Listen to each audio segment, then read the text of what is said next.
Welcome into the Casual Gaming Conversation. I'm Connor. That's Nick. This is your weekly gaming podcast from Co-op 64. We're doing what we've been playing. We haven't done one of these in a minute. We both brought a list of games that we've been playing recently. We're going to go game by game and yap it up, talk about how we feeling about them. Nick, how we feeling today before we get into that? A little bit tired. Had a fun night last night. Fun weekend. Auburn lost. I'm wearing my Auburn shirt under my my hoodie here. But yeah, Auburn lost. Pretty sad about it. But Duke also lost. So that's a good feeling. Yeah. I did not want them to win. But yeah, other than that, feeling all right. Playing some games. Having a good time. Dropping into the war zone. We'll talk about that today. A lot of fun. How are you feeling? Good, yeah. Just same deal. Video games, man. There's a lot of video games coming off of the Skyrim subathon. We're going to do a Skyrim spoiler cast after this, which is going to be very interesting because we basically each played like half the game. We've played like, if we want to talk about like overarching, like the amount that you can do Skyrim, we probably played like 40% of it total. Yeah. But we played about 50 hours of it. So yeah, it's going to be a fun conversation for sure. So yeah, just hopping into that, into the housekeeping, we have a Patreon where that Skyrim spoilercast is going to be posted, on Thursday. If you want to support us over there, you get a bunch of additional content. At the lowest tier, you get a bonus episode of the Casual Gaming Conversation, this show, and the Casual Gaming News Conversation 3 days early. At the $10 tier, you get Recollecting Retro, which we just did my PS2 collection in 2 parts, so that's all up now. We have the Co-op 64 podcast, and we have 2 additional bonus TikTok-style videos for you every other week at that $10 tier. At the highest tier, you get your name right at the end of each and every podcast, and you get to write in your topics for the Co-op 64 podcast to potentially be the 4th topic for those shows. On Twitch, on the Twitch side of things, we are streaming the Pokemon Nuzlocke. I'm on the sticks, Nick and Brady co-piloting. It's not going great. It's been a little rough so far. I apparently do not know anything about Pokemon. Yeah, which I am a little bit shocked by, but not like crazy shocked by. We're not Pokemon people, but I grew up playing them as a kid, Yeah. and I played all the way through Diamond, but I wasn't out here like learning everything and retaining this information. Dude, I have like friends, you know Josh, you've hung out with him many times, that was like, his Pokemon knowledge only stems from the time he was 7 to 10 years old, and that dude knows bald. Like he just knows. And I feel like there's people out there that like, when they were kids, they just learned what beats a fighting type. I was just a dumb kid, okay? Is that what you want me to say? I was a stupid child, and I haven't retained any of that information. So those have been a lot of fun. Tuesdays and Thursdays, Nick is playing Halo 2 on stream. Finish the fight, Connor. We're pivoting a little bit. We're going to be playing Halo 2. Sekiro will come down the line. It will will happen. I am playing Resident Evil 1 on stream. We're not talking about that today because I've only played a little bit of it, but it's fun. I'm having a good time. You'll hear about that on the next one we've been playing in like 3 months. Yeah, it's a very interesting game. It's just a big puzzle. That's all it is. Yep. It's a large escape room. When we did the top 10 puzzles list, my first guess was Resident Evil. Yeah. Because I'm just like, those games are just inherently just major puzzle games. Yeah. And yeah, they're a lot of fun. It's a puzzle game, and then occasionally you juke out a zombie, and that's it. Dude, you wait for them to swing at you, and then you go. I mean, I watched you play a good bit of that stream on Wednesday.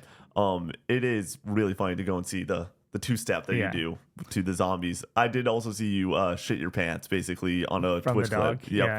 from the dog. Yeah, that was pretty funny. We have a Discord community if you'd like to join up on that. Over 2,500 community members talking about games, talking about sports, talking about movies, talking about whatever you want to talk about, playing games together. So come join us in there and join the discussion. We have merch, t-shirts, hoodies, mugs.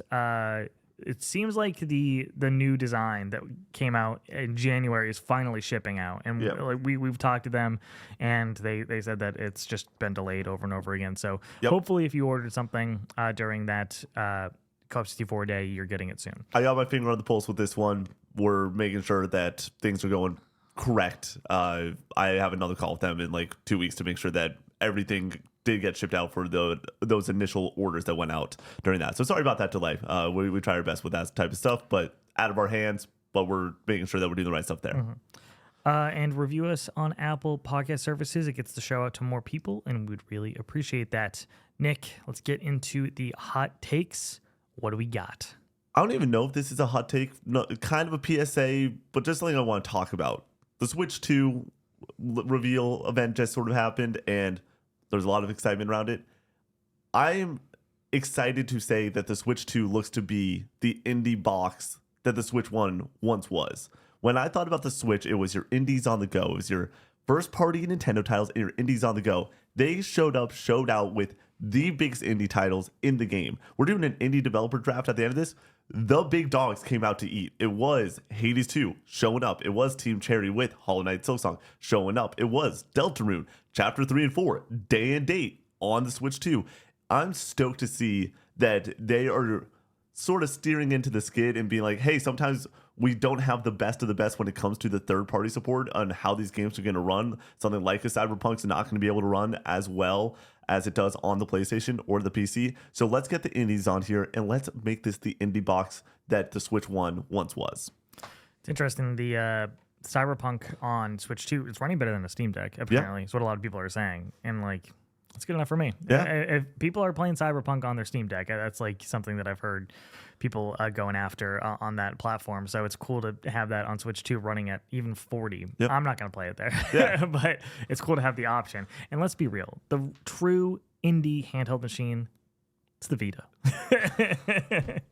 That's what that thing is made for, baby. We got Darkest Connor, Dungeon, we got Papers, Please, we got Velocity Ultra, we have Shovel Knight. I need one person, Binding of Isaac. one person to tell me who is getting after it with their Vita in 2025. I just need one, because then it will allow me to no longer be like, this conversation is absolutely pointless. If one person is like, hey, I love the Vita conversation, I love the Vita conversation, then rock and roll. I'm selling Vitas out here. I'm basically like the merchant in Resident Evil 4. What are you buying? And it's just Vitas. lined up with Vitas on this other we got side OLED, of the code. we got LCD screens.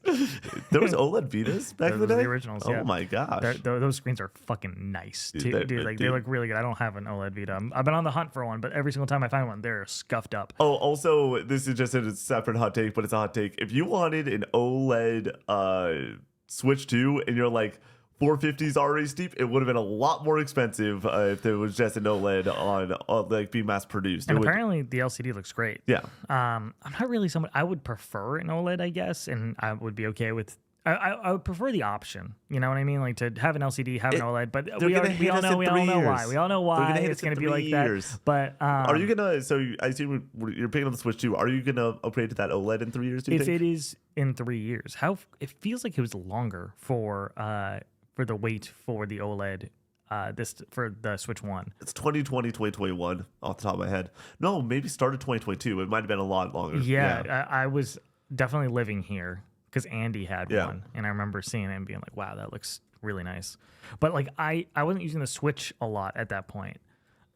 So hopefully with the Switch 2, if it comes a little bit earlier, I would double up. I would consider it at least. October of 2021. Okay. For me, I was like, that makes a lot of sense because it was in tandem with Metroid Dread, and it was right around then. Yeah. Yep. My gaming hot take is just like a total preference thing. I don't get the survival crafting games at all. Your Valheims, your Arks, your what is it? Rust, even Minecraft. I don't get it. Minecraft, overrated. That's the hot take here. I just don't understand like the gathering of resources and then building something up and then gathering resources and building something up process. Like it doesn't do anything for me. One of those total preference things. If you enjoy these games, that's great. Similar to the roguelike thing where it's like, I just don't get it. It's not for me. But this is a huge fucking genre, and I've tried to get into it for different games. I think the one that might get me to really try to sink in is No Man's Sky. I've had it on my PC downloaded for forever, and I tried it at launch and hated it just because it was that whole process of just go get your minerals and bring them back and get your minerals and bring them back and hopefully build something up. But now I know that they've changed the game a lot and added a shit ton of stuff to it. So maybe that'll be the one that gets me. But survival crafting games, not for me.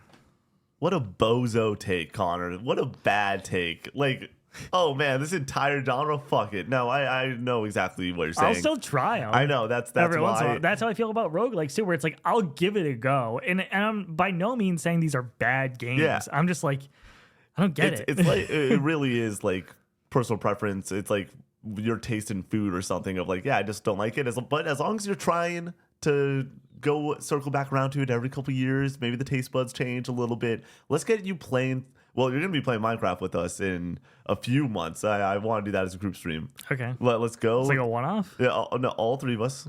However long it takes, we got to beat Minecraft. How long do you think it would take? The Nether. Jake and Jackie. How long do you think it would take the three of us to beat Minecraft? It's not that hard. No. I've done it before. Yeah, it's but how long? Once again, not that hard. Done it before. With you, me, and Brady are a bunch of bozos. Yeah. I wonder if the Ender Dragon is in the Minecraft movie. It's got to be, right? Yeah, that's definitely the end result of that. Right? So stupid. Hey, Connor, Yeah. we could have put out the Patreon goal for us to go and see the Minecraft movie, but you cowered out. I'm not going to take any responsibility for not seeing this movie to make great content out of it. I don't want to see the movie. The Nether. Oh, man. Too much fun. All right, getting into what we've been playing. I'm going to kick it off because I have 6 games. Nick has 4. A lot of Vita madness here. But do know that everything I talk about on the Vita is on an accessible console. Okay. A modern console. You should be every single time being like, just hide your shame and say you played it on a different console. I know you played it on the Vita. I played Severed on mobile, which that is one of the options for Severed. Can I play it on a PlayStation 5? No, you can play it on Switch though. Okay. There we go. It's because it's touch control based. Oh, cool. So Severed is a game from Drinkbox, makers of Nobody Saves the World and Guacamelee. And it was like the last Vita exclusive. And now obviously it's been ported to other things, but like it was developed for the Vita at launch in like 2017, 2018, off the top of my head, maybe 2016. And it fucking rules. Like this is, I think I put it at my second or third favorite game that I've played this year out of 20 something. So it's touch control based. You play as this character who loses an arm and is going after her family in this really like messed up, twisted world. It's first person dungeon crawling. So you move with the left stick, you move forward, left, right, and you are running into enemies, and the enemies have like weak points that you need to slash across the screen and hit. Very Fruit Ninja-esque. But the different patterns and the different ways in which that you can interact with these enemies, and how you can use like a slow ability or you can use like a stun ability. You can steal their abilities from them, like making you more powerful, making your defense go higher, and deciding like which one you're going to steal from this enemy to give you an edge against the other one. Because like this one's hard, but if he has the fast time one on, he's going to be really difficult. So I got to steal that from him so I go faster and he's not hitting me every 3 seconds or whatever. And you're surrounded by enemies oftentimes. You'll have 3-4 enemies, and it's first person, like I said, and you're just turning from enemy to enemy, and you can see the timer below you on like when they're going to attack again. So you get into this flow state of slash slash slash, this enemy's about to attack, but I can stop it if I get an attack off on them, switch to them, hit an attack, go back to the other one, slash slash slash or whatever. They're about to explode, turn to them, get a few hits off on them, reset their timer, and that flow state just continues through the entire game, through some boss fights, through these smaller enemies. And then there's just a bunch of secrets to find throughout the map and like little puzzles to solve that are just the cherry on top with the whole thing. I platinumed this game. I think it is super fun, very engaging, very unique. I've never played a touch control based game, first person dungeon crawler in my life.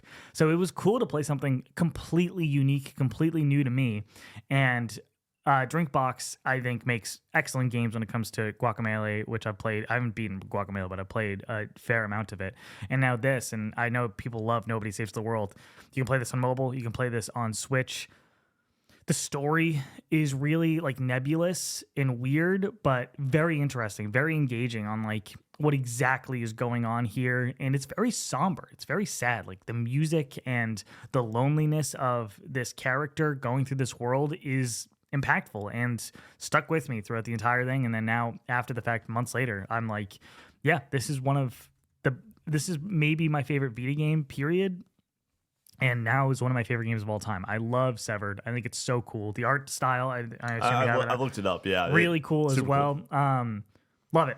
And they sprinkle out the different enemy types like throughout the game. It's pretty regularly throwing new things at you to add on to the combat. It's only about, I think it took me 5 hours to beat, 7 hours, 8 hours to platinum, I think. So it's nothing crazy by any means, but it's fun. It's really good. So get on Switch, get on mobile. It looks awesome. This is one that like I might steal a Switch and just go for it. Just like send it because it looks really cool. It's awesome. Like I was, I'm going to talk about a different video game earlier where it's like, man, I cannot get hooked in. And every single time I'm like, I have the option of sitting on my phone or playing Vita. It's like, I'm just going to keep sitting on my phone because I'm not enjoying this game. With Severed, I was like, every open moment that I had to play Severed, I was playing Severed. Nice. And yeah, that was platinum number 48 for me. So you have, do you only have 2 left or do you have 1 platinum left?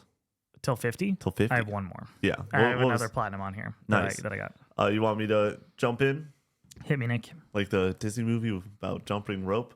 Yeah, I'm gonna start out with Firewatch because this was one that I beat a while back now, streaming wise. I literally checked the dates of when we did our last What We've Been Playing and then went to our streaming calendar and I was like, oh shit, I played that after the last What We've Been Playing. Firewatch is not a great video game. It is a good experience, and it sort of melds into just an okay thing, you know. Like this is like the most 6 out of 10 game ever, where I think that there's a lot to enjoy. There's a lot of mystery that just gets thrown out there so early on in this title that it's like, this is really interesting. There's a lot happening with the initial story that like happens in the first 20 seconds of this game. I can't wait to see where it goes. I can't wait to see where it goes. Like I'm really excited to go and play this and figure this one out. And then it just really, there's so much potential energy and it never kicks in with kinetic energy. Yep. It is just a letdown of a game by the end of it. But the journey itself was good enough that like I'm not overly just destroyed when it comes to being so let down.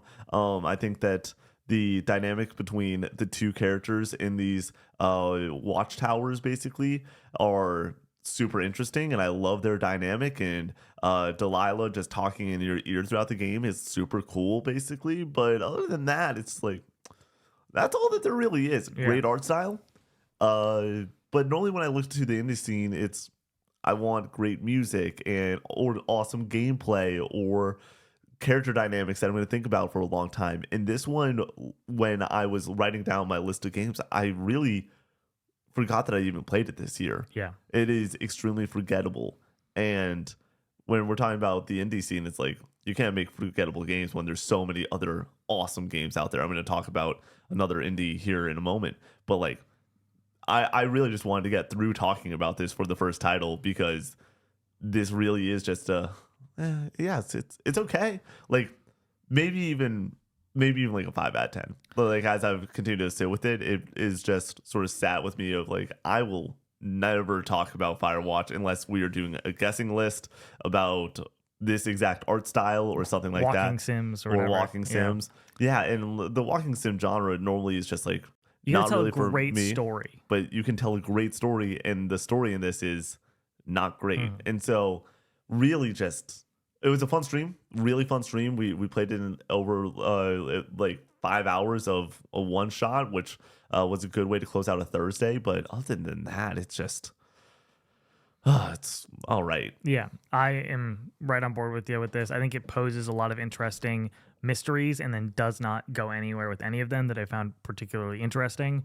I think the core dynamic between the 2 characters, I thought it was going somewhere and then it just kind of ends and you're like, okay, like I guess it's just over now. I just felt, I think unsatisfied is the best term for this game. I think when it comes to the visuals and like the setting and even like the light gameplay aspects, I'm like, this is fine, this is good. Like the gameplay in this game I think is buns. Like I mean, like how do you feel about like Edith Finch? Isn't Edith Finch similar in like the just kind of walking around? No, I know Edith there's Finch other does things. a great job of you're walking around, but then every single like story that starts to get told, there's new gameplay mechanics.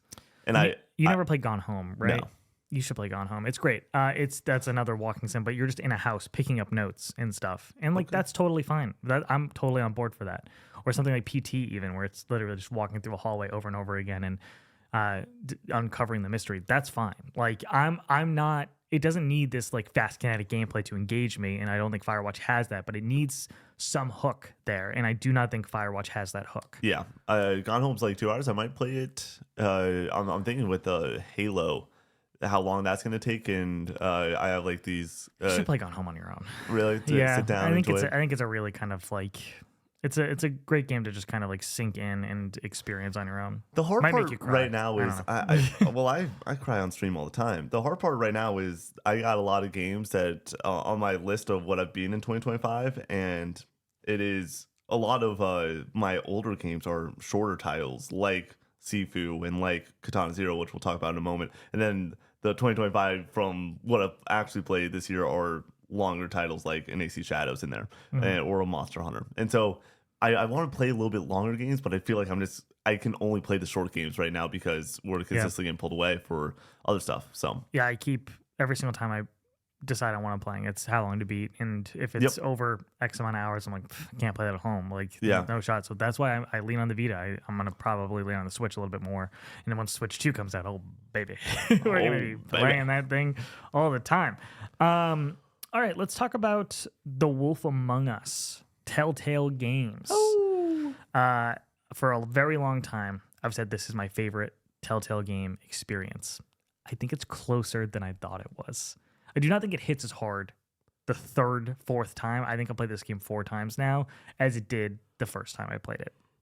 I think the world and the characters and the general vibe of the game, this like noir vibe, is excellent. I think the Fables world. Are you familiar with the like? You're playing as Bigby Wolf.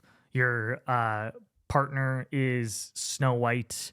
You got fucking Tweedledee and Tweedledum like out here causing mischief. The Woodsman, so on and so forth. I think it's cool to see these characters just like as like humanoid forms who have the ability to like change and if they really need to, but they're hiding in New York City. I think that concept really, really cool. And they're just trying to keep the peace, basically trying to stay low key, but they all have powers. They're all have motivations. That clearly is going to cause problems, and it does.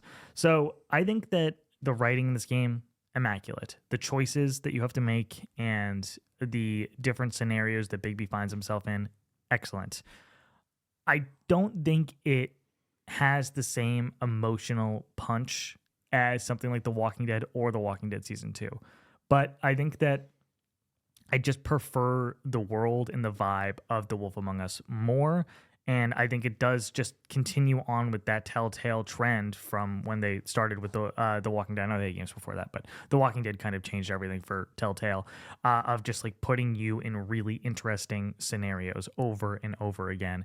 And there's some twists in this game that are fucking mind-blowing. I think the ending of this game is really interesting and very...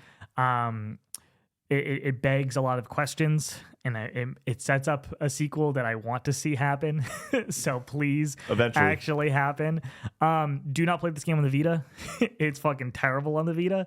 It like runs like shit. But I was playing it for the story. I didn't really care, and also I was doing it for the platinum. So that's platinum number 49. Very good game. We're gonna stream that at some point, right? Yeah, it's really funny. I was just about to say. I think that right now this year, somebody asked. They were like, well, how do you schedule group stream for Mondays? Because it's a lot of Brady playing games, and then now you have Connor playing a game for the next few months. And normally I looked at last year, and I just threw this out as like this is normally what we tried to do, but there's no actual rhyme or reason or exact science to it. But it's normally Brady plays about 60% of Monday streams. That's normally my mindset of like, if he needs to miss a stream, have the option to every now and then. And if he's always on the sticks, that can happen. Now you're on the sticks. I think that for The Wolf Among Us, I want to be on the sticks for that. Yeah, that makes sense. Go through that story for the first time because I think that it's really cool. Do you remember the show Once Upon a Time? Yeah. Yeah, like just the storybook fairy tale setting. I loved that show. And not because it was a great show or anything. It was just because I was like 14 and these characters are very comfortable. Yeah. And so, yeah, like I definitely want to go and experience that one. I'm looking forward to experience it. I think that could easily be the thing that follows up what we're doing with the Nuzlocke streams right now. Or it's either that or it's going to be Brady Plays Jack. One of those two, I think, is next up. Yeah. I think that switching, Brady played 2 games in a row, then I played 1, then you play 1, and then we do Jack after that. Yeah. That would make the most sense, I feel like. But I'm cool with whatever. All right. But yeah. Do you want to double up just because I have one more game? Sure. Go ahead. Okay. Let's get some negativity in here real fast. Double up. Double up. Sonic 06. Oh. Yeah, we can do Sonic 06. You said negativity. I was like, it's got to be Sonic, right? This game is fucking terrible. You don't need me to tell you that. But here's my take on this game. It runs like shit. It looks like shit half the time. Like especially in the overworld, like city area, like the humanoid characters look like they're PS1 models. They look terrible. This game is bad. But what I'll say is, as somebody who's played Heroes, has played Adventure, and now has played this, which I know that we're not playing the best of the best when it comes to Sonic. I know people like Sonic Adventure quite a bit. This isn't so substantially worse when it comes to like gameplay, like core gameplay, than any of those. You just can't control Sonic. He's too damn fast. It doesn't feel good. This like kinetic energy that I feel like a lot of people think when they play Sonic that would like just feel great to go as fast as you possibly can, like ends up just feeling like I can't control anything with this character. The best moments in Sonic is when he's doing like a loop after like hitting like a boost and you're not even touching the sticks. That's the coolest moments in Sonic, when you're not even holding the controller. And it's just going. And then like when you're watching him go really fast. And then when you're like fighting enemies, you're just spamming X to like bounce off of them over and over again.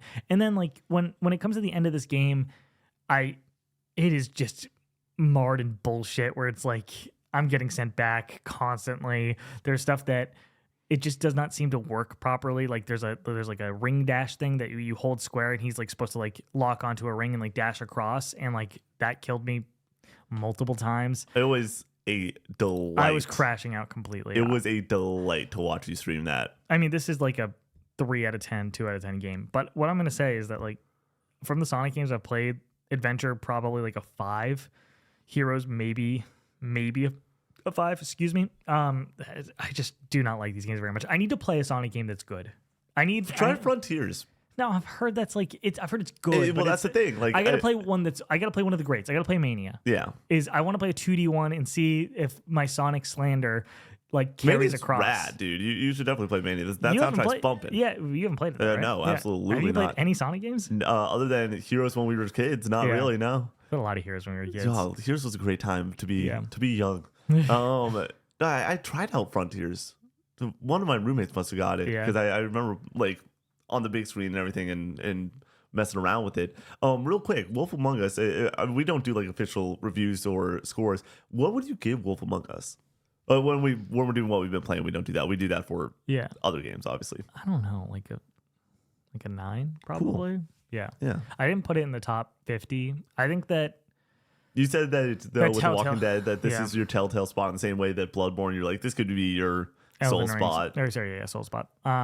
Yeah, it's somewhere in that ballpark, probably. Yeah. Also, the experience is probably hindered by the Vita running at like 2 frames a second. What's the next majorly long game that you're going to try to beat? There's so many RPGs that I want to play. I just don't know when I'm going to have the time to play it. I'm also playing Skyrim on and off right now, which is wild. For me, it's Death Stranding. That's the one that I got to get to. Which I played 10 hours of Death Stranding. Let me hop into there because I did play a little bit more and we didn't have that listed out. And I'm just going to talk about it for like 2 seconds just because, dude, Death Stranding is special. This Kojima guy is really good at making games. Oh, yeah. Like, holy shit. Like, when I saw your top 50 list, I initially remembered there were certain things that like I was like, that's a little bit high for me, that's a little bit low, but like this is your list, rock and roll, it's whatever. And also when you made top 50, this was the mindset that I had was I was like, maybe by the end some of these videos will get a little bit more traction and everything just because it's gonna be this long running series. But I didn't care too much about like which game was where. But maybe the number one game that I was like, why should this even be on the list was Death Stranding. Like I was like, And then why is it number 13, I believe? Like, why is it above games like 16, I think, off the top of my head. Why is it above games like Ocarina of Time Oh, yeah. Yeah. and Final It is. Fantasy 9? And besides things like The Last of Us.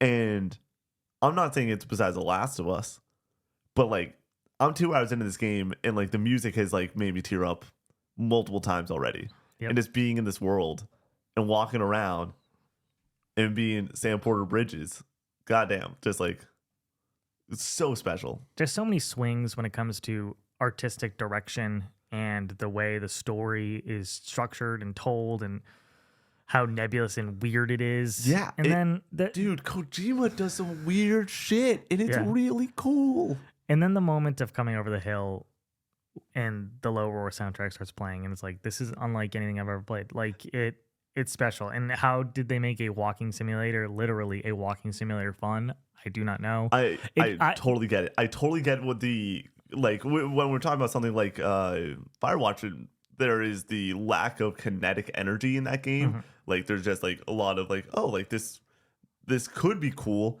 It's like this game is all being really cool. It's just nonstop really cool, even with the gameplay, which I was so shocked because walking simulators to me just go and scream out, you're going to be on your phone while you're holding the stick down. Like that's, but this game is You like, cannot do no, that. you need to focus. You need to dial it in. I got Sam just like falling from crazy heights and everything. Yeah. Like it's so good. It has this really unique controller feel that I think it has more in common with like a racing game than a walking simulator, Yeah. where you're like weaving in and out of stuff and trying to avoid hazards, and then like planning out your path, and just I'm like constantly like moving left and right. Like, I know it's the sound of moving left and right for you. Walking through water in this game and just the way your boots even hit the ground and the music that's around it. I've learned that this Kojima guy's got it, and I don't know why I would doubt it, because I'm going to beat this before DS2. This was a Patreon promise. I got to beat this year, but like, and I'm going to be tackling that at my own pace. This isn't one that I'm going to like really try to make sure that I'm putting in tens of hours every single night or whatever. But man, oh man, this is a fucking video game, dude. I'm so excited to do this podcast with you when we get to do that. Hopefully before Death Stranding 2 and everything. Dude, it's just this year in gaming is just crazy. And I had the calendar up and I'm like, it is just every few weeks there's something new. And then getting to that Death Stranding 2, I'm like, circle that one now because holy shit. All right, can I talk about Katana Zero? Let's hear it. Katana Zero, I initially thought was only a good video game. I'm like an hour into this experience and I feel like I am understanding the flow of what's happening. But as the narrative unravels, as the music continues to fucking bump in this game, and then the gameplay just gets tighter, the story gets more and more interesting. Talking about like night and day when it comes from I was about to say What Remains with the Adventure, Firewatch. And this where like this story revs up in a way where I was like, this is cool. And then it's really cool. This game also has a moment.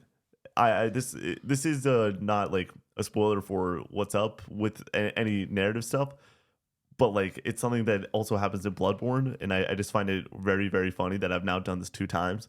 There's a moment in this game where you can end the game early, basically, and not like see certain things through. And I thankfully I did it again, but then I just hopped right back in and made the different choice and continued on with my playthrough.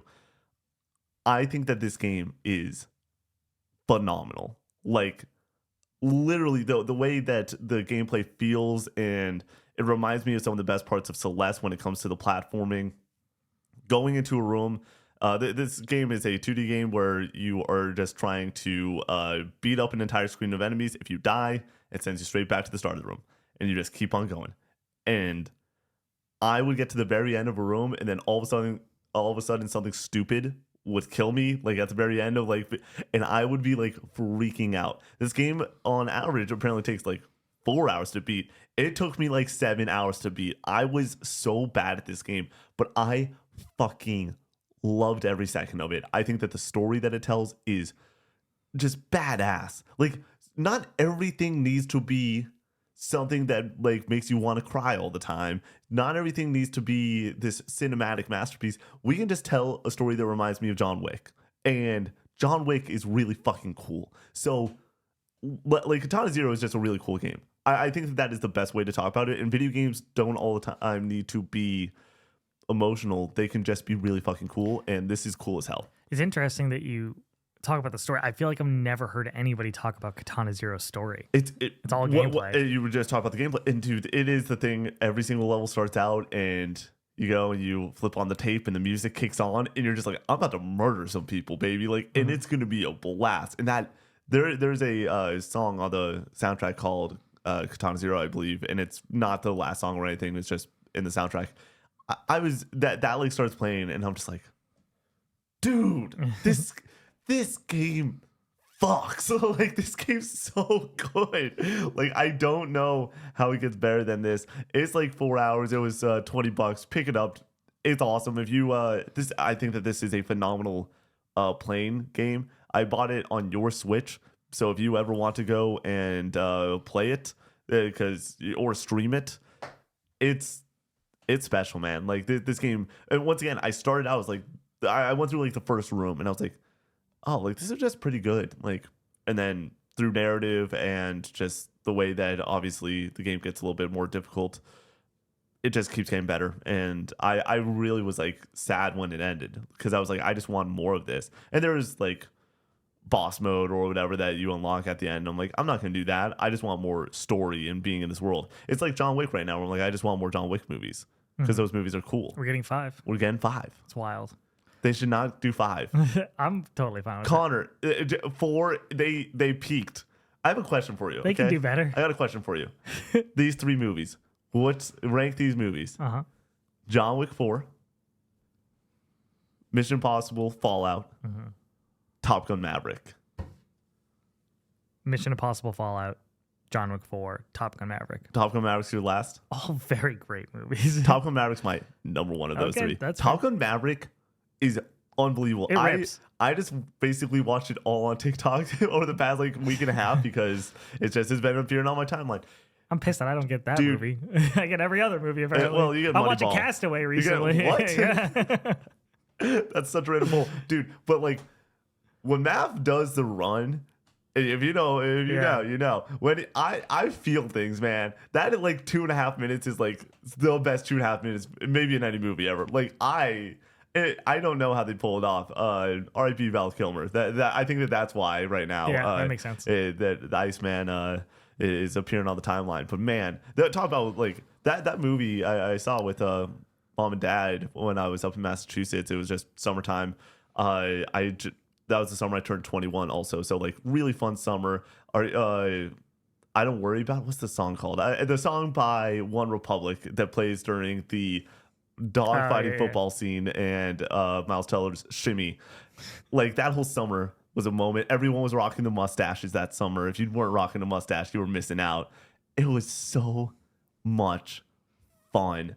And seeing that movie with our parents, every now and then I'll get a text from our father, just be like, just watch Top Gun again. That movie rips. I actually think I have a text from him literally discussing that. What's your next game? Top Gun Maverick or just Top Gun in general? I'm not a huge fan of the first Top Gun. I think it's fine. But Top Gun Maverick crushes. This is from February 22nd this year. Top Gun Maverick. I love this movie. That was from our dad. Like, I like the movie's fucking awesome. Yeah. It's great shit. The opening is so cool. And it also was really funny. You think that the movie's going to be all about like man versus machine sort of deal, or like man versus tech, and it's like, nah, we're just gonna tell like the cool. That issue is already done in the first 7 minutes of the movie. It's all about the man. It's about the pilot. Yeah. We're a video game podcast. I could talk hours about Top Gun Maverick. Somebody write in Top Gun Maverick for the Call of 64 podcast. Fuck it, that's just gonna be my topic for next time. We're not gonna talk movies. I don't think Brady likes that movie that much. I think he likes it, but like I don't think he's like us. We're about to have an issue. Yeah. I remember seeing it with him, Mitchell, and Andy, I think, because I had already seen it initially with Laura, and then I was like, we got to go see it in IMAX, and Laura was like, one time is enough for me. So I got the boys to go see it in IMAX, and I remember everybody leaving like, yeah, that was good, and I was like, good. I saw that movie 3 times in theaters. I saw it at a drive-in also. I can watch that movie any day, every day. It'd be a happy man. I haven't watched it since that theater experience, the second one. Gosh. Have you seen John Wick 4 outside of the one time you watched it? Yeah. No, I watched it in theaters alone once, and then because I was like, Laura, do you want to go? And she's like, no, I have no interest in John Wick. And then Jason came to town before he moved here, and I was like, Jason, you got to watch all 3 of these John Wick movies so we can go watch John Wick 4 in theaters. And he was like, okay. So then we went. Me, Laura, and Jason went when he visited, and ripped even harder a second time. We just booked flights for the cruise that we're taking in July, and here's what I'm gonna do. I'm gonna just shoot you a text. I don't think we're on the same flight. Are we on the same flight? I don't think so. But I'm gonna shoot you a text before you get on that flight, and I'm gonna be like, you know what you need to do, and you're gonna be like, I'm gonna play Vita, dude, and then I stole your Vita, okay, and I'm like, I'm gonna play Switch. I'm like, stole your Switch, and then you're gonna be like, I guess I'm gonna fall asleep. I'm like, no, what you're gonna do is watch the last hour of John Wick 4. I never ever watch movies on planes. Oh, it's so good. I never do that. I swear I watched the entirety of it's the classic scenario. You're just over the shoulder. I was watching just the flight tracker, and all of a sudden I see the corner of my eye, Pitch Perfect 2, not Pitch Perfect 1, Pitch Perfect 2's riff-off, and silently watched 45 minutes of Pitch Perfect 2. Yeah, that shit's always very funny. When you're in the middle seat or whatever, and you're flanked by somebody just watching some random movie, and you're like, it's pretty good. It probably would be better with sound, but it's pretty good. There was a movie when I was flying out to LA about a month ago where it was super early in the morning, and I'm like, I'm not going to watch a movie. It's early as hell. Person next to me was like, dialed in on this movie. I woke up. There was some R-rated material on this screen, and I was like, what the fuck is happening right now? And then I just went right back to bed. It just rolled out. Connor, what's your next game? My next game is we're gonna go with Velocity Ultra, available on PS5, PS4. So you can. I don't know if it's on anywhere else. I'm pretty sure it is. So I'm assuming you played it on the Switch. I played it on the Vita. Okay. The PlayStation Vita. Can you actually look up platforms for this? Because it might be on. I would imagine it might be on everything. It might be on Xbox. By the way, Sonic the Hedgehog 06 has a 46 on Metacritic. That's just wild. Do you think it should be lower? I think that it should not be ranked. Velocity Ultra fucking rules, and it's one of those games that it's all about gameplay. It's all about how it feels on the sticks, and you're using every button on the Vita, and the way that it trickles out these different abilities is kind of annoying, where you're this top-down ship. You have like a dash ability or like a teleport ability. You have the ability to make the screen go faster, and for you to like dash along with the screen to get to the level quickly. In certain levels are like time based. Then you have like your guns where you're shooting stuff. You have your teleportation device where you can lay down a teleporter, go through the level, and then like teleport back to like do puzzles and stuff. This game is very hard for me to describe, but the music is excellent. The visuals, I think it has a really distinct visual art style, but what I just keep coming back to is how it feels to play this game, where you really start to master it by the end, where it trickles out these different abilities. It trickles out the different different buttons on the Vita for what you're going to be pressing, and adding those different aspects into the game, where it feels very overwhelming at first, but it does it so properly that by the time you're at level 40, there's 50 stages, you're like, oh, I get it. Like I'm mastering this now. I'm getting so much better at this. And that feeling of improvement of just zipping through levels and shredding enemies and getting into that flow of, okay, there's going to be a bunch of switches here and there's going to be a secret over here, so I'm going to dash over to that and then dash back, and learning this game and now doing some of the challenge levels. It's like, damn, like this game just feels so fucking good to play. Love it. Highly recommend it. It's very hard for me to describe this game. Yeah, maybe we don't have somebody to like pull up B-roll over things like this. This one, I just looked up. The gameplay looks awesome. Also, I don't think it's on PS4 or 5. I just see it on really? PS3, Vita, and Windows, and that's it. Maybe it's not on. I know 2X is the 2X sequel. is, yeah. That's why I was looking some things up. I was like trying to get platforms. But yeah, no, it looks awesome as hell. Where would you score this? What would you give it for score wise? Yeah, Connor, everyone says that I'm high ranking stuff. Connor's just dropping 9s left and right today. I think it's one of the best indie games I've ever played. Katana Zero is also like a 9 That for me. and That's Severed unbelievable. this year. Like, well, it's like what you did for a long time when it comes to playing just bangers. Of course, I'm playing like stuff that's a little bit off the beaten path with something like Severed and Velocity Ultra, but these are games for the Vita community that have been highly touted. And I remember just in 2016, 2017, 2018, when I was listening to PS I Love You and Greg Miller talk about Vita and stuff, and Colin talk about Vita, that like these are games that just constantly came up as like really, really high quality that I put off playing until now. And now having played them, it's like, yep, these are very high quality games. Yeah. Like these fucking rule. How long did it take you to beat? Velocity Ultra is like a 4-hour game too, Okay, 5-hour game. Yeah, you can rip through that. But also I think it's hard to recommend for me also just because I think those first 10 levels, first 15, where it's trickling out those different abilities aren't the best. Like I was a little bit bored as you're learning things, but I think it's a necessary evil because like I said, you're pressing fucking every button throughout some of these levels where you're just like, switch to this, switch to this, switch to that. Like, Jesus Christ. But the fact that you can grasp all of it and mix and meld all of these different aspects of the game feels so fucking good. So yeah, Velocity Ultra, highly recommend it. All right, my next game is Top Gun Maverick. No, my next game I want to talk about is Mario Galaxy. I want to close out with talking about Warzone. So I'm going to do Galaxy right now. Mario Galaxy is a 9 out of 10 game. It is an amazing video game. It is not I don't enjoy it more than Odyssey. I don't think that it's a better game than Mario 64. But these games are fucking awesome. Mario 3D platformers are just always unbelievable. And this is an unbelievable video game. What about Sunshine, Nick? Most Mario platformers are unbelievable. But no, this game's just fucking amazing. Like, the soundtrack is maybe undefeated. Like, it might be the best video game soundtrack ever. I don't think that. But every single time people were coming in on the stream being like, this is my GOAT. And I'm like, I get that. Like, that makes sense to me. The music is so magical. It is brilliant. Like, that is the only thing that comes to mind when it comes to trying to describe how good the music in this game is. Platforming, the fixed camera works still like a charm on this one of just making sure that you're going in the right direction. I was number 2 annoyed with it, which is pretty awesome. I think playing this on the Wii holds up relatively well. I think that a lot of people were like, if you played it on the Switch without the motion controls and everything, you'd have more fun.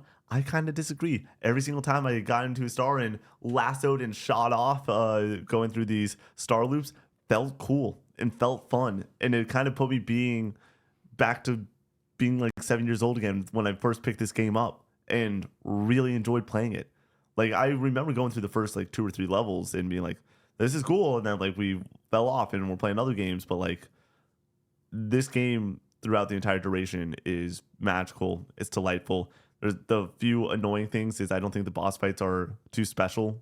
I think that certain 3D Marios have better boss fights or at least more interesting ones, I would say. And then I do think that some of the platforming is not like exactly what I would want it to be. I think it punishes the player sometimes too often with hitting you with a game over, and then it puts you a little bit further back than I would prefer. Other than that, Mario Galaxy is just a really amazing game. I'm sorry if, like, for somebody that's tuning into this episode, this definitely will be one of the thumbnail games and being like, I'm really excited to hear him talk about Mario Galaxy. It's like, what can I say that's not already been said about the 4th highest or 5th highest game ever reviewed on Metacritic? Like, it's just fucking brilliant. It's a really good game. 9 out of 10. I played it when I was in middle school or maybe early high school. Our neighbor Alex lent it to me, and I think I got really far in, like at least 2/3 of the way through, and just never beat it. But any opinion I have on that game feels like it's kind of like hard for me to lock in on, just because it's all hazy memories from back in the day. I don't really want to give much of a take on Mario Galaxy. I booted it up on Switch with the collection on a plane, and as you know, me on planes, I get 20 minutes in and I'm like, I'm EB, I'm going to bed.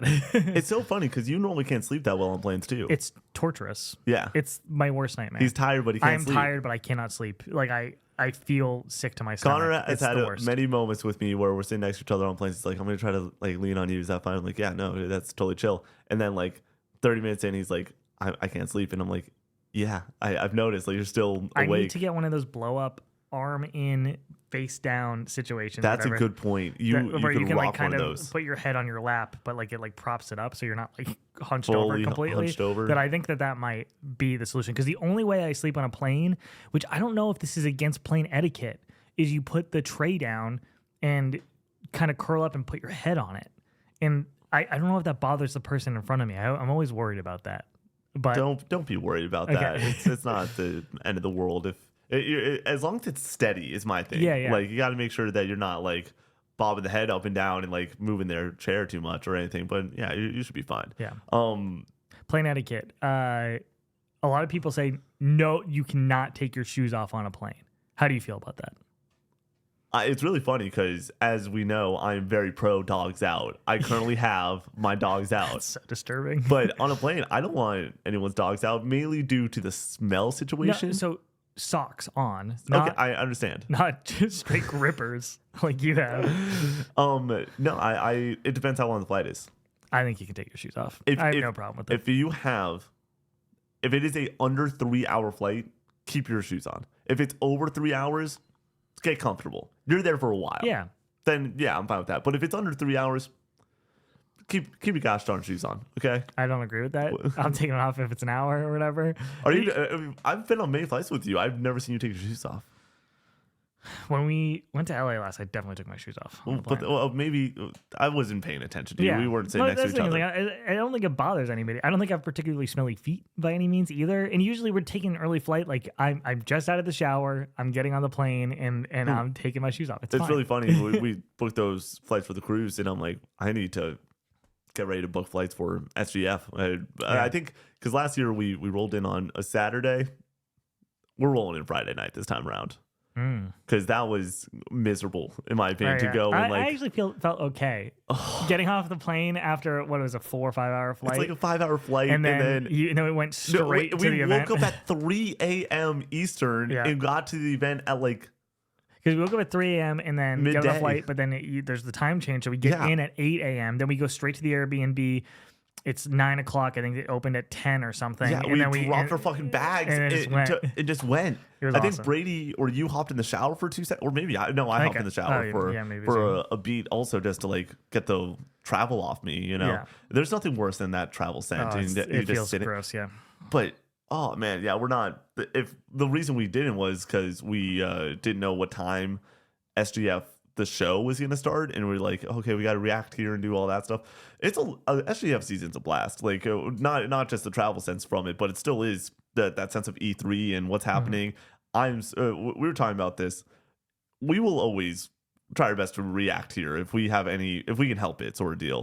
But like doing the reactions last year from LA for Xbox was a treat. We plan to do that again. But yeah, I'm stoked for what plane shenanigans we're going to get into this time. Hopefully I don't have to sit next to you in your smelly feet. Well, I mean, we're going to be, it's the day, are we talking about SGF? Yeah. Or the day before the Switch comes out, we might be flying, or the day after the Switch. Yeah, the day after the Switch comes out. We're going to be playing Mario Kart. Racing, dude. Yeah, play some Mario Kart. My next game is Mario Kart World. No. Connor, what's your last game? No, I have 2 more. Connor, what's your second to last game? My next game is Gravity Rush. We're gonna get a little negative again here. Dude, this game threw me through a loop. I think aesthetically, it's really gorgeous. I really love the art style of this game. I think the world is really interesting. I think Kat is a very lovable protagonist character, kind of a fish out of water situation. She loses her memory, and now all of a sudden she's thrust into the role of helping this town out, helping save this town from these dark enemies. Gravity Rush is all about gravity. And jeez Louise, it is 9:37 while we're shooting this. You did not just hit me with gravity. Gravity is all about gravity, and it feels terrible. Like it feels awful to play this game. Where when you're like flying through the air, it's like the kinetic energy of speeding through the air with gravity, like for a moment you're like, ooh, this might be fun, and then it's just not. And then when it comes to fighting the enemies, Sorry, I'm just thinking the memes of we gotta make podcast equipment more expensive. Gravity Rush is all about gravity. Sorry, I'm so sorry. That's oh funny. my god. Oh, continue on with your point. I'm dying over you. Gravity Rush is, can you imagine? Somebody tunes in. This is their first episode. And it's been Top Gun Maverick. And when we've been talking about games, it's Gravity Rush is all about gravity. It makes complete sense. It's like there's too much water. It's a fair critique, but in this is the main gameplay is apparently not great. But Holy hell! I need to extrapolate further for like the for the flying through the air aspect. It's fine, feels good, but you have like a gauge that just drains way too fast, where I find myself constantly just falling or whatever, just like not able to control myself, or like I'm trying to get up to this ledge and I'm flying through the air. I'm like, oh, we're gonna make it, and then it falls out and I just fall, and then I'm like, okay, wait for it to recharge and go back up and land where I need to land.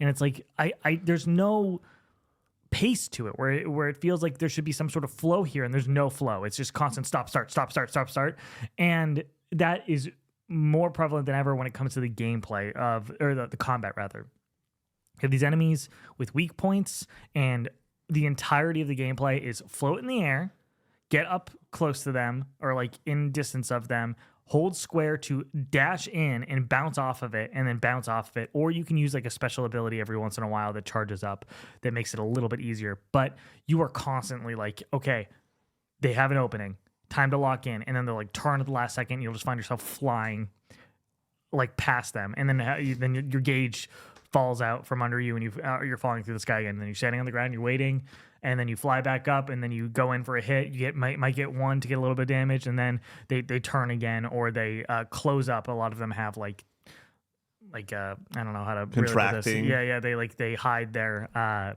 weak point, and then we'll open it back up. But like when you hide it, you'll be locked on, and you'll be flying towards it, and then all of a sudden it'll close, and then the lock on just goes away, and then you're back to square one again, and then you have to line up the shot again. It's just the gameplay. I was saying that it's bad, or that it's just kind of boring. I think on reflection now, having played more of it and really tried to enjoy it and tried to get into it, I think the gameplay in this game is terrible. Like, I think it's really bad, and it sucks because I like everything else about it. I think this game is at best a 5 out of 10. Okay. Which sucks because I want, it's a quick platinum. I like being in this world. This is a Sony first party title, one of the biggest Vita games, period. It's on PlayStation 4, PlayStation 5. It has a remaster. It has a sequel. So it has its fans, clearly. Just not for me. Not for me at all. So yeah, Gravity Rush, not very good. Before I hop into the Warzone, I do want to talk about South of Midnight real quick, because we did our review of just for TikTok. Mm-hmm. I just want to throw out there to the audience, you think that this is just a good game, 7 out of 10.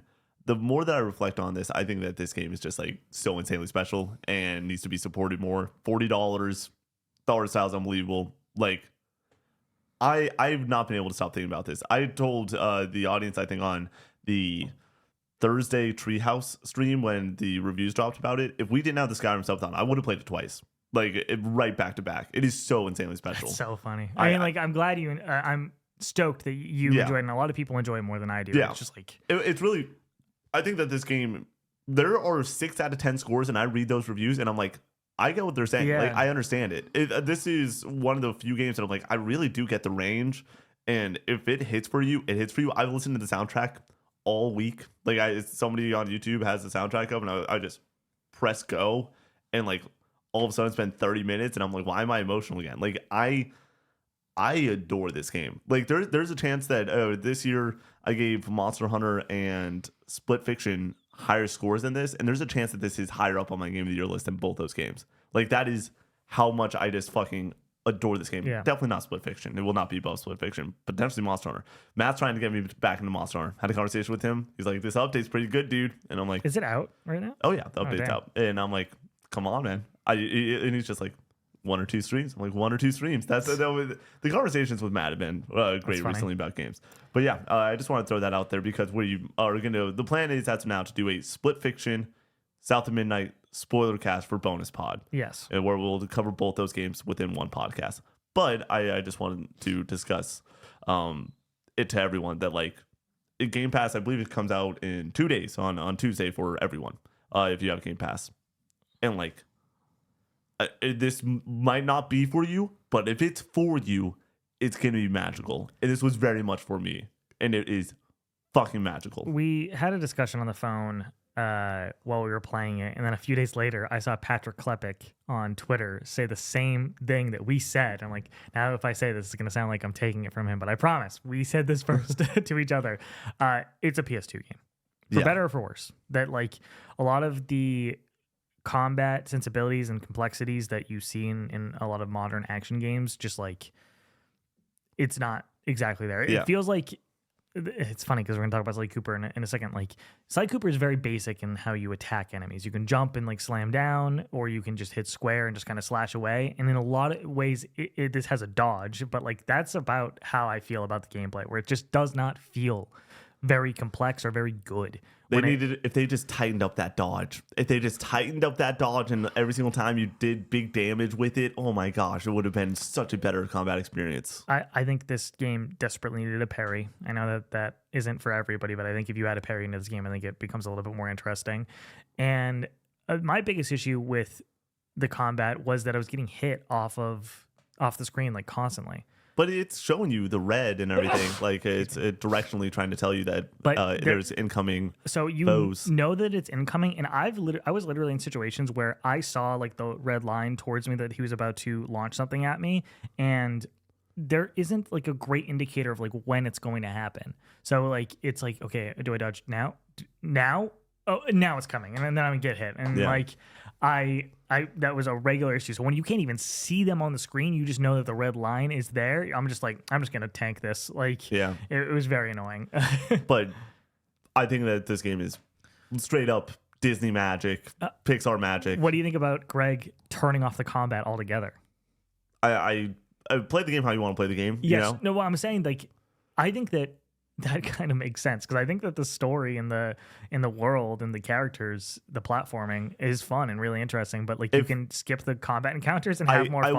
I will say, I never felt like the combat was, oh fuck, like we're back into this. Like I never had that moment, like basically at all. It was always just like, I don't prefer this as much as everything else, but this isn't bad in my opinion, or even like whatever. I thought it was just like 6 out of 10. Okay. Like I thought the combat was like, all right. And then everything else in this game is just fucking unbelievable. Like unbelievable. I thought it was okay at the start, and then it just kept being okay. Where it's just like, damn, like.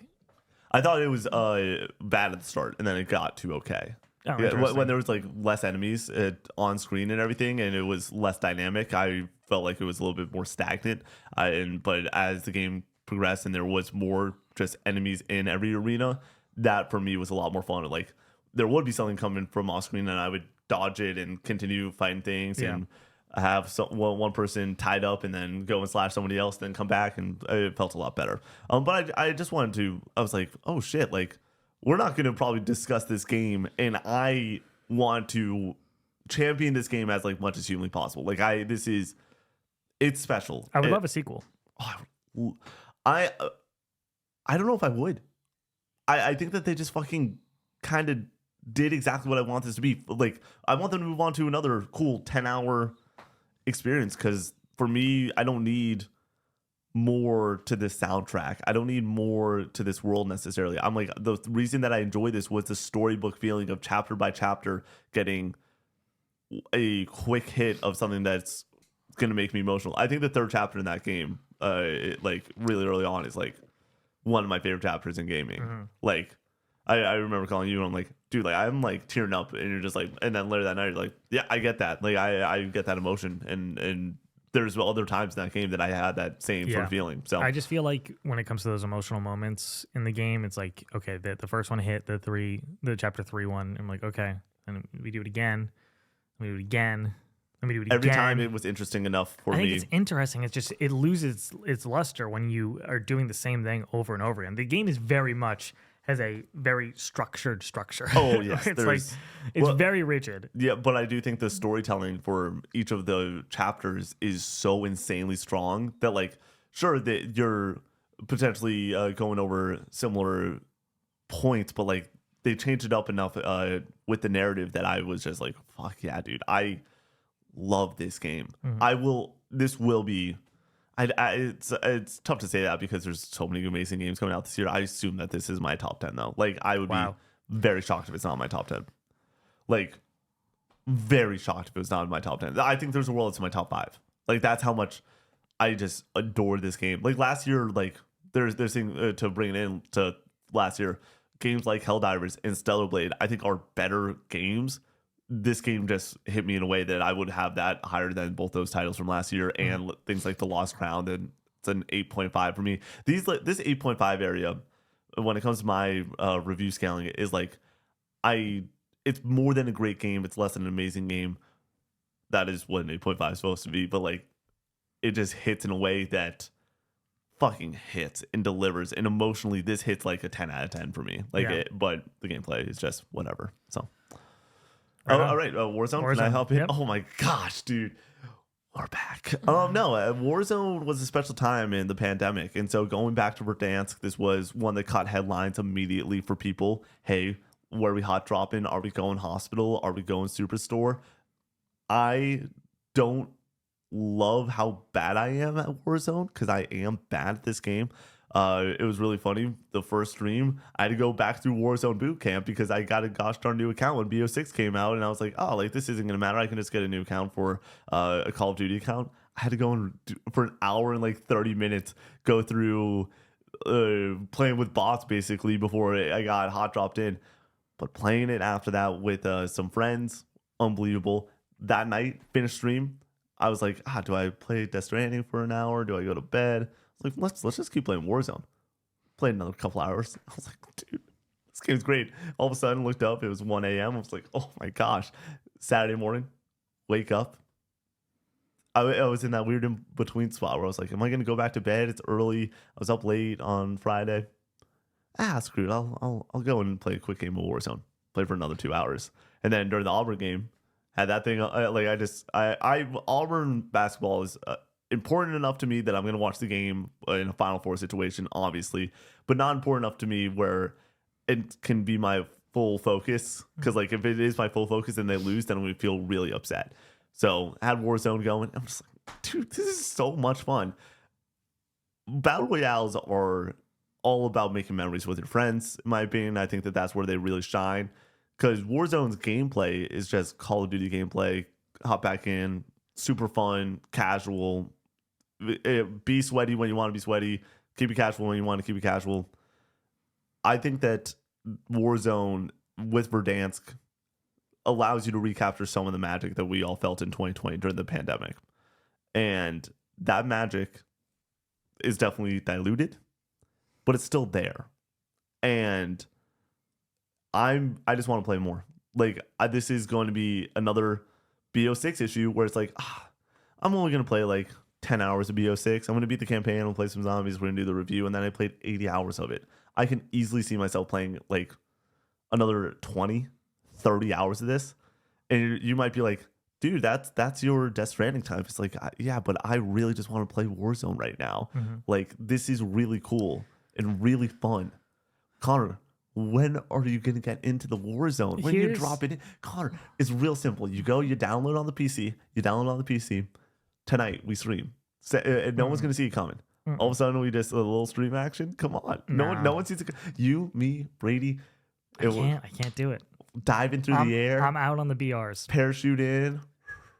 You're gonna play video games when you could be dropping in with the boys. No. All of a sudden. Here's the thing about Verdansk and Call of Duty Warzone.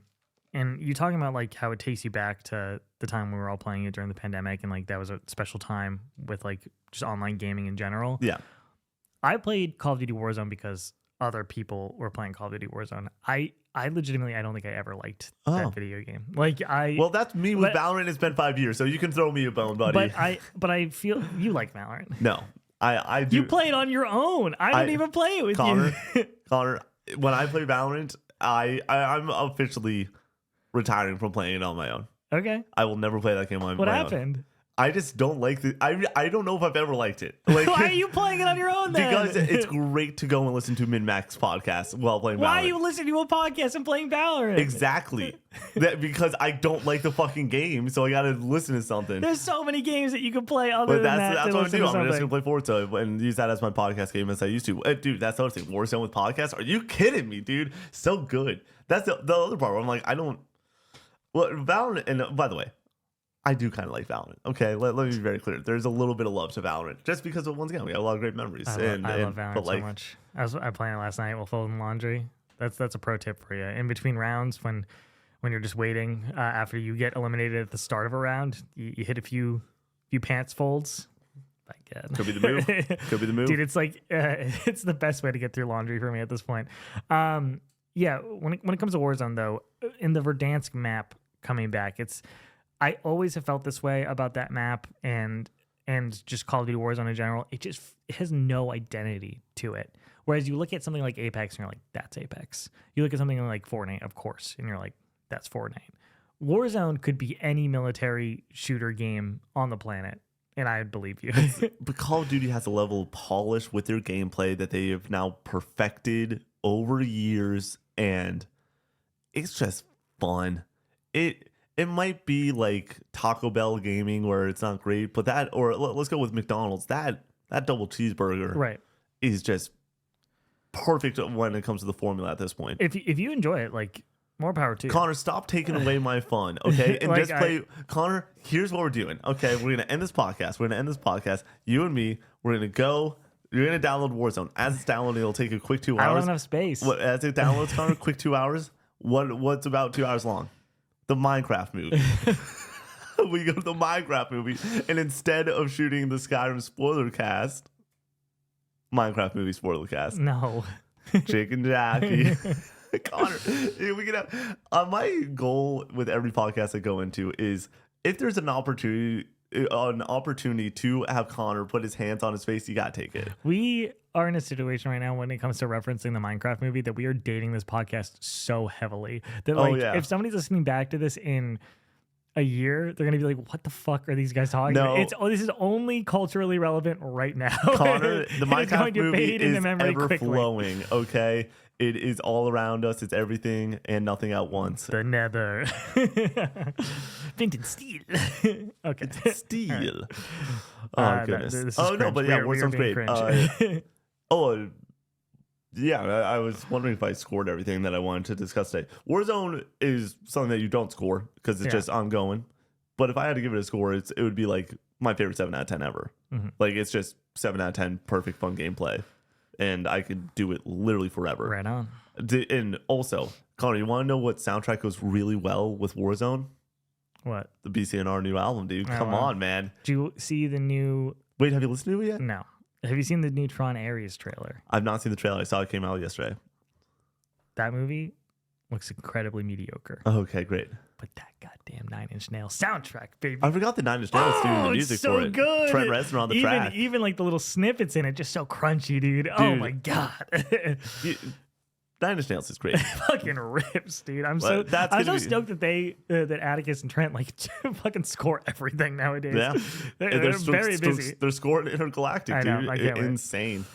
I still think I think the Game Awards 2025 or 2024 will never be beaten for the Co-op 64 crew, ever. Yeah, probably. A Naughty Dog game that is scored by Trent Reznor, Clive Rossfield, in Tekken 8. Fucking 21 Pilots played music during this thing. Oh yeah, and it was pretty good. Like, I cannot. I feel like I've been blessed many times over, well beyond what I feel like I deserve in this lifetime when it comes to just luck and everything in this channel, and I feel very blessed. That was just like, I don't know what I did in a past life to deserve 21 Pilots to go and play it. Also, shout out to me absolutely calling that like the week before. I'm like, I think that's gonna happen, and of course, I'm never wrong. But like, holy hell, dude, it was unbelievable. All right. Last up, we have Sly Cooper for me. Just recently started this 2 days ago on Friday. I'm going to go for the platinum. Played this game recently. Number 50. So, number 50. It was going to be Gravity Rush. Not happening. Yeah. Switched from the cat to the raccoon, baby. We're playing Sly. And I love the structure of Sly Cooper with like the individual levels. You're out here collecting all the bottles to unlock the safe is like one of the main aspects of this platinum. I am terrible at finding these fucking bottles, man. They're so annoying. You gotta find the bottles for the platy. Yes, I get to the end of every single level, and I can follow a guide and make this very easy for myself. I don't really want to do that. It just like hurts the flow of everything. I get to the end, you're looking for 30, 29, 3 times in a row. I'm like, fuck, where's the last one? And then you have to go through the entire level again. This and is like, why it? This is Where why is it? platinum hunting sounds miserable It's for a game fun. like this. It's satisfying to complete something like Oh that. man, 29 out of 30 multiple times sounds like a blast. Oh my goodness. But it's a cool way to re-experience this game. Runs excellently on the Vita. Runs really well. It has some like frame stuttering like every once in a while, but for the most part, nothing that hinders the experience. Looks great. Looks better than it does on PS2, obviously, which is where I just recently played it. So yeah, I love the vibe of Sly Cooper. Enjoying this so far. This is going to be something that I find like I hope is going to be just like this breezy, fun experience to get. It's like a 10-hour platinum. So It's really cool too because this is your full circle sort of moment. Like this is a game that you played when you were really young, and now it's number 50 for the platy. Goddamn. yeah, I mean, 50 isn't that big of a deal. 50's 100 would be. You a big want to deal. know something that's pretty crazy? I don't know if you've thought about this. We're getting really close to episode 100 of this show. Yeah, I know. Yeah, It's wild. It's going to be sometime this summer. I have it literally on the calendar already. Maybe it's like September-ish. Yeah. Yeah, that makes sense. It would be September or August, one of those two. But yeah, can't wait for that. That's going to be fun. What are we doing for that? I don't know. We've had some discussions. We did a couple things. We'll leave that Yeah. out there. Let us know what you want us to do for episode 100. Also, if you made it this far into the video, go and get in the comments below and type out the Nether. There you go. We drafted. Yeah. And do you have any more points on Sly? I think we're good. Yeah. I need to go back and play some PS2 games. You want to know what PS1 game I really want to play right now? What? It's a PS1 game I always want to play. Castlevania Symphony of the Night. Close. Metal Tekken Gear 3. Solid. Okay. I really want to play some Tekken 3 right now. Tekken 3. Metal Gear, Metal Gear Solid. Solid. All right. Today, we are drafting indie game developers.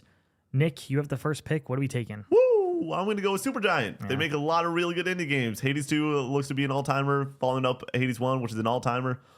They just are really good at what they do. So Supergiant was my first pick. With my first pick, I'm going to go with Playdead. Inside. Limbo. Where's the next game, Playdead? Give it to me. I need it. They have 2 all-time indie games. I think a lot of indie developers at this point generally have one that I would point to. When we're talking about some developers we're going to talk about probably here shortly. But I think Playdead has 2 absolute bangers, so we got to pick them here. Next up, we're going to go with Drinkbox. I know that this is probably not everybody's, wouldn't go this high for a lot of people. But for me, I love Severed. I love Guacamelee. Got to get to Nobody Saves the World. Drinkbox with my second pick. With my next pick, I'm going to go Nomada. Give me Grease and Never. Just delightful games, amazing art styles. Just, I cannot wait to see what they do next. I'm really looking forward to whatever that game is in probably about 3 years. Mm-hmm. And then I'm going to go with the GOAT when it comes to indie developers. I'm going to go with a solo artist, Toby Fox. Yeah. He's might be like put the ball in his hand, Michael Jordan, when it comes to the indie scenes. Like he is just unbelievable at making one thing really fucking well. That's the thing with picking here. It's really hard for. I was gonna you go Toby Fox and you get Undertale, and I know the Deltarune is trickling out now, but it's not finished. So like, it's really just Undertale. At this Guess what, point. Connor? Undertale is. I'll take Undertale alone than certain studios that have an entire catalog. Yeah, you know that 6 hours is better than some of the best shit ever from other studios. Weighing that though is kind of how I'm struggling here. Where like I don't know who exactly to go with based off of how many games they have or the quality of their single game. Somebody like Concerned Ape with Stardew Valley, who's my next pick, my third pick on the board here. Stardew Valley, not a game that I am personally privy to. Just seems very complicated from the limited experience that I have with this game. Would like to get into it one day more fully, but putting some respect on a solo developer that has basically changed the genre essentially with their game with Stardew Valley, and we're waiting for Haunted Chocolatier. When will it come out? Who's to say? Do you have any interest in the Haunted Chocolatier, Nick? You want to make some chocolate? I like playing new and cool games. Yeah. So yeah, I do have a little bit of interest. Am I going to fall in love with it? Probably not, but I will try things. When I was making my list, for whatever reason, this developer just did not pop into my mind until the last one. With my fourth pick, we're going to go with Team Cherry, and we're going to go with Hollow Knight. Hopefully, Silksong only adds to this this pick. So, but we're waiting. We finally saw a little bit more, so hopefully it's coming out here soon. But Hollow Knight stands on its own as one of the better indie games. So we're going to go with Team Cherry. We've not discussed that nearly enough. That showing up, it's because a lot of people are like super excited about it, and I'm like, it's nice to get it reconfirmed for a 2025 date. Mm-hmm. That's how you're going to show up, just in a 2 to 3 second moment. This is a marketing masterclass from Team Cherry, and by that I mean, what the fuck are you doing? Honestly, no, I do think that there is some tact to it, where it's just like, hey, we don't have enough to show or new stuff, and we're not ready to give the date, but we want to show that it's there, and we get to a extremely viral moment. I think that there's something to be said about it. With that being said, when it comes to the player that really is excited about it, what the fuck are you doing? I think everything surrounding this game, the one word that I can say about the Hollow Knight Silksong experience is frustration. And I do not think that is what you want surrounding your game. It should be excitement. And I think there is excitement, but I think that excitement has turned to just general frustration with the lack of communication, teasing out in a 2-second clip. Like, it's so funny. It's just, come on. Like, just let us know if it's coming this year or not. It's coming this year. They said that in like 2023 or 2022. The funniest thing that you just social media memes and everything. There's that like bong sound that hits it like when something like crazy happens. I keep on seeing memes of Xbox going and tweeting out that all these games are going to come out this year, and then it shows up with Silksong and it hits that sound effect. We've talked about this before. 22, I think. 22, which. See, next year they said 2022. It's going to be out the next year by the end of 2023, or is that 2021? I think it might have been 21. See, like it's just I don't know. No, man. it was 22. I was 21 that summer. Be, yeah. Holy shit, so funny. All right. So funny. Two more. Two more from you. Next, I'm going to go with Daniel Mullen Games. Mullen's Games. This is Inscription and Pony Island. Apparently, these games are pretty awesome. Inscription's one of the best indies ever, as Connor would say. Don't know anything about playing it and then play it and have a great time doing so. Mm-hmm. And then with my last pick, I'm going to go with one of the GOATs, just based off one thing. Because when you make a game like Tetris, how are you not one of the GOATs? I'm going to go with Local Thunk. Balatro is fucking awesome. It is an all-timer. I am kind of shocked that we didn't see any Balatro for the Switch 2 event, because I felt like that would be a perfect, hey, you do something and then you throw out a pack. Like to say, if you can find a way to team up with Nintendo with their IP, which probably not, but just any other IP and make a cool moment, I would have expected that there. But yeah, I love my team because I feel like we got a lot of talent when it comes to things that have already come out. But then a lot of these devs, for me, I'm excited about what they're doing next. Yeah. For my last pick, I'm shocked this is still on the board. Another one of those developers where they only have one game under their belt, but I think this is the best game from any of these developers on the board that we have drafted. We're going to go with Extremely OK Games, developer of Celeste. This game's a masterpiece. I think it's flawless across the board. Just one of the best platformers, if not the best platformer of all time. Emotional story, excellent soundtrack, great visuals. I am sad about Earthblade. R.I.P. Earthblade, dude. R.I.P. Earthblade. Yeah. So many on the board that I'm kind of sad that you didn't pick ones that I had so I could pick them. I could have gotten Drinkbox in the 5th, probably. I had Yacht Club with Shovel Knight. I had Ponkle. I don't know. Who's Vampire Survivor. Oh, nice. I had Thekla, which is Jonathan Blow's studio, The Witness and Braid. Night School Studio with Oxenfree and After Party and Oxenfree 2. I had Zaum only for Disco Elysium, but I was never going to pick it just because I haven't played that game and I don't want to play that game. Huge miss here. That game company. Flower, Flow, Journey. For sure. Now Sky. I know nothing about Sky, but By the way, apparently Disco Elysium now has a fully voiced version of it. yeah, that's the Final Cut version. Yeah. I still, for some reason, cannot convince myself to play it. I'm interested in it. I think it sounds interesting. I know that I need to like take the leap and really get myself attached to this world and this story, and then hopefully I can go forward from that. I really just have problems with getting locked into games. The first hour or two of almost every game, I don't know if I'm like fully enjoying myself because I just don't like learning things. You know what I mean? Where it's just like it's like learning a board game rules. The worst part of playing a board game is having somebody explain the board game to you before you're starting. It's like it is torturous. But then then you're trying to understand it and you're like, I don't fully get it, and that feels bad too. And then you finally understand and you get the ball rolling and you're like, okay, here we go. We're in now and I'm enjoying myself. That is video games for the most part for me when it comes to single player stuff.